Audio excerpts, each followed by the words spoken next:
Je m'appelle Richard Habibon, je suis psychanalyste et je voudrais vous présenter mon dernier ouvrage, À bord du réel.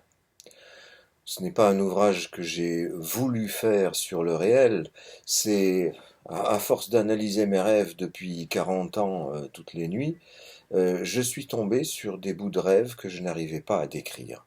Ça a résisté à la description à côté des images, des sons dont je pouvais parler, évidemment, en disant il m'est arrivé ceci dans tel décor, j'ai rencontré telle personne.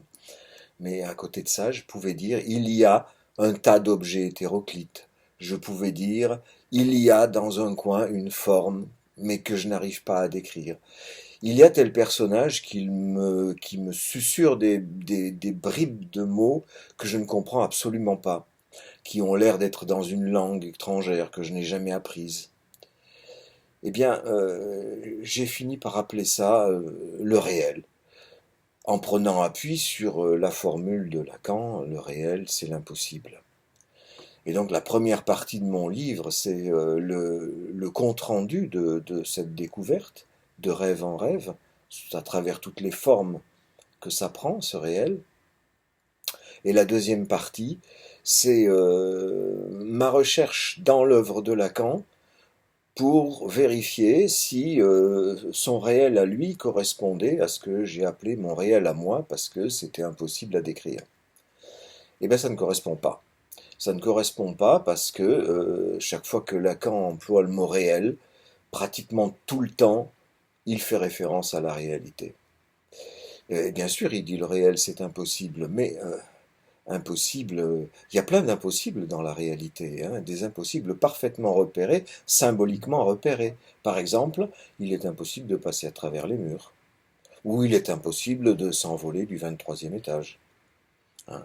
Et ça, c'est de la réalité. C'est le réel tel qu'employé dans les ouvrages d'aujourd'hui, aussi bien dans la littérature qu'à la télévision ou dans le cinéma, quand on parle du réel, eh bien on fait référence à la réalité. Et bien Lacan aussi.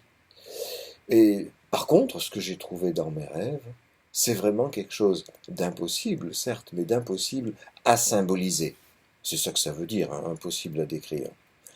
Impossible à symboliser, on ne peut pas trouver une représentation, que ce soit une représentation de mots ou une représentation de choses, c'est-à-dire une image, on ne peut pas en trouver une représentation communicable aux autres. Ça reste un réel. Alors qu'est-ce que c'est? euh, J'ai pensé que ça pouvait être les traces très archaïques de l'expérience infantile, à une époque où je ne possédais pas le langage, et où ces traces se sont néanmoins inscrites dans la mémoire, simplement à l'état de trace, et pas à l'état de représentation.